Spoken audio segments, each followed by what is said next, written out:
So ngayon, andito ako sa kakubatang ito dahil gusto kong mag-survive sa loob ng isang araw. So, ang tanong, kakayanin ba natin mag-survive dito ng isang araw? Ito ang gagawin ko para makasurvive sa challenge. Una, dapat gumawa ako ng matutulugan o shelter. Pangalawa, dapat makahanap tayo ng pagkain. Pero alam kong hindi ito literal na gubat, kaya nagdala na lang ako ng sarili kong pagkain. Pangatlo, dapat tayong mag-imbak ng mga kahoy dahil ito ang ating gagamitin sa pagluluto. Mukhang okay na siguro yan. So kaya, tara, simulan natin ang challenge. Naready ko muna yung aking mga guys dahil yan yung ating gagamitin sa pagkuha ng video.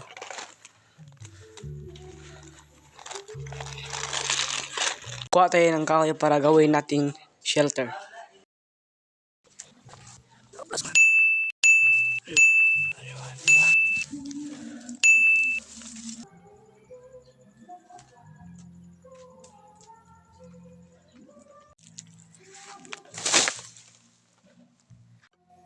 So, yan na lahat yung ating nakuwang kahoy guys. So, hindi ang kahoy guys ha. So, pero goods na siguro yan. So, medyo kaunti lang siya guys, pero goods na siguro yan. Okay, so tara. Gumawa na tayo ng shelter.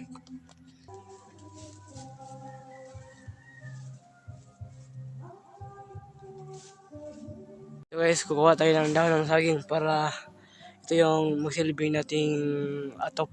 Ayun, okay. Sa ating ginawang shelter, no? So ito yung magsilbing bubong at atop lang yung atop. Okay.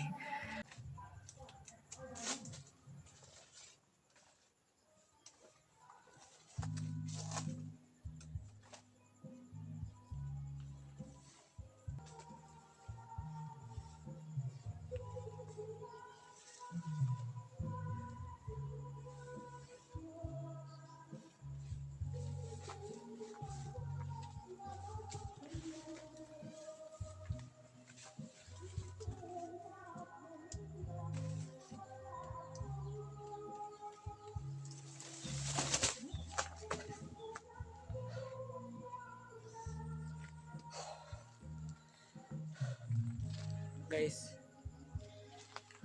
mission failed kita no? Itong first attempt. Grabe. Ara guys, mission failed no? Mission failed tayo.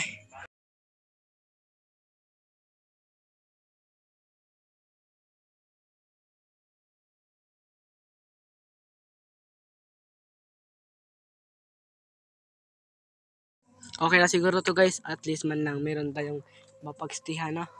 So kulang na lang to ng linis. Ayan, linis na natin yan dyan, yung banda. Okay, so proceed tayo sa iba pa. At sa wakas guys, natapos na din yung ating ginawang shelter no? So yan siya. So guys, natapos na din. Medyo pangit lang siya tignan guys. Okay lang sa akin yung pangit, at least man lang meron akong matutulugan at mapag-relaxan ba. So diyan ako matutulog.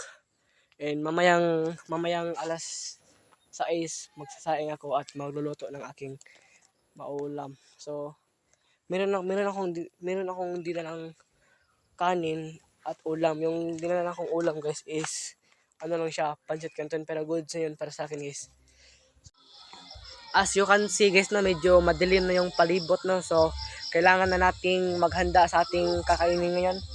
So tapos na pala akong kumuha ng mga kahoy. So ayan guys, so ayan yung gamit yan. Tsaka yan. So ready na din yung ating mga ito guys, ready yung kaldero tsaka ating bigas. So magpaapoy na tayo guys, let's go. So magpaapoy na tayo guys.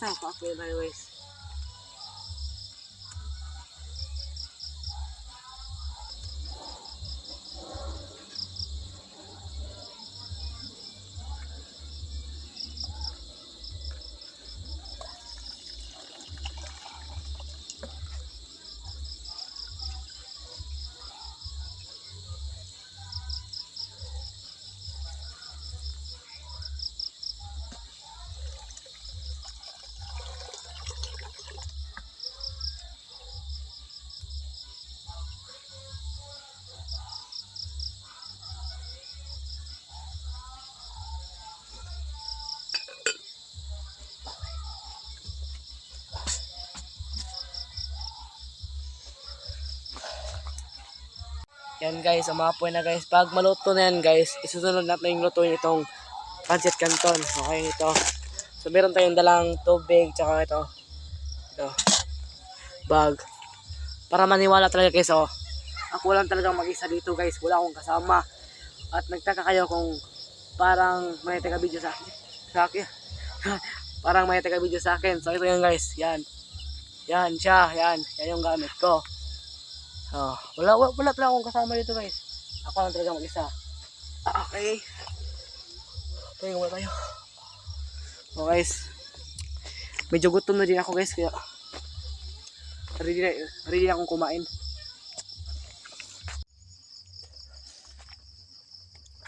Grabe. Ayan, masikay.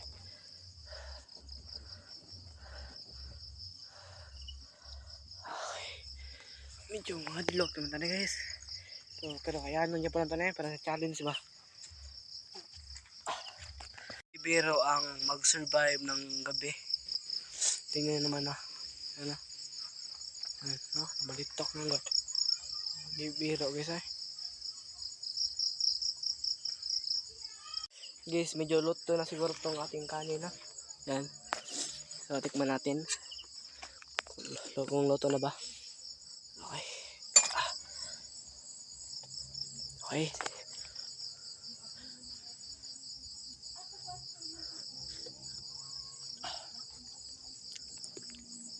Luto na siya guys. So, ato. Init. So,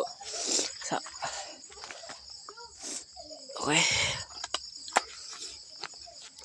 So, yung kanin guys, ilagay lang muna natin dito kasi ito, gagamitin natin itong pangluto ng canton, okay? So, sit aside muna natin.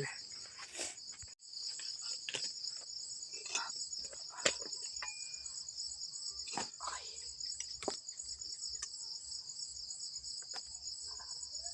So guys, tapos na natin na sit aside na. So, kunin tayo ng tubig. Kuha lang tayo ng tubig. So, okay. Adi lang ko lang yung gasan ko na. Okay na na, sinugasan na. Ang may balik ko. Ano? Ay. Takpan mo na. Ay, kainit. Problema kay yung kahoy diri guys, kay lugos mo siga. Basa man eh. Mara, so hipan na ba? Okay. Pabuton na mabuka lang guys. Daanan natin to.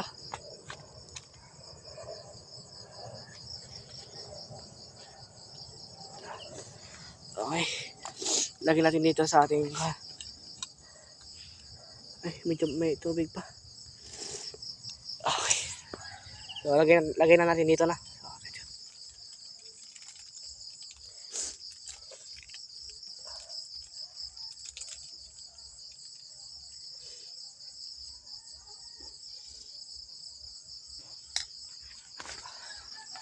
Kain tayo guys.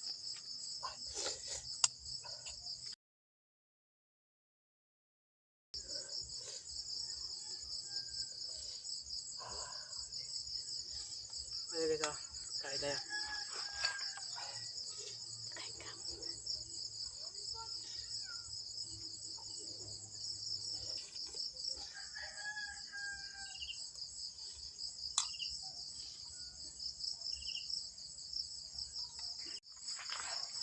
So ngayon guys, kasi dahil tapos na tayong kumain na, so let's go to bed na dahil matutulog na tayo. Okay. First time ko to guys, nasa sabak ako ng talog pa. Okay.